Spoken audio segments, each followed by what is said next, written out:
नमस्कार मंडळी, मी तुमचा लाडका मित्र वरद विजय चव्हाण आणि मी तुम्हा सर्वांचं माझ्या युट्यूब चॅनलमध्ये स्वागत करत आहे. मंडळी, नवरदेव BSc ॲग्री नावाचा नवीन मराठी सिनेमा लवकरच आपल्या भेटीला येणार आहे. या सिनेमामध्ये कलाकारांची खूप मोठी फौज आपल्याला बघायला मिळते.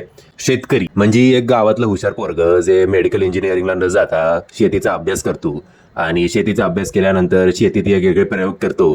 पण तो शेतकरी असल्यामुळं त्याला कोण बी मुलगी देईना. असाच एका समस्येवर आधारित एक सिनेमा काही काळाआधी आला होता, ज्याचं आय थिंक ज्या सिनेमाचं नाव होतं बाप ल्योक.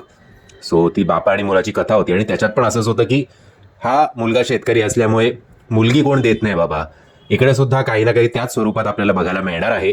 बट आय थिंक इकडे थोडं म्हणजे तो अगदीच इमोशनल मूवी होता बाप ल्योक. इकडे आय थिंक थोडं कॉमेडी स्वरूपात, कारण इकडे शेवटी त्याला मुलगी मिळते, नाही असं नाही. आणि प्रियदर्शनी या गेटअपमध्ये खरंच खूप सुंदर दिसली आहे. आणि याचबरोबर या टीझरमध्ये जे काही background music throughout the teaser आपल्याला ऐकायला मिळतं, ते बॅकग्राऊंड म्युझिक सुद्धा खूप उत्तम जमून आलंय. बाकी मकरंद अनासपुरे पुन्हा एकदा आपल्याला बॅक टू बॅक चित्रपटांमध्ये दिसत आहेत आणि त्यांचा हा कमबॅक बघून, पुन्हा एकदा त्यांना ऍक्टिव्ह झालेला बघून खरंच खूप बरं वाटतंय.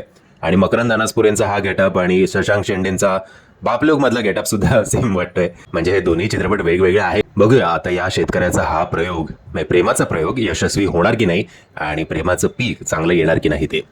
म्हणजे जर तुम्ही हा टीझर बघितला नसेल तर त्याची लिंक मी तुम्हाला खाली डिस्क्रिप्शन बॉक्समध्ये देतोय.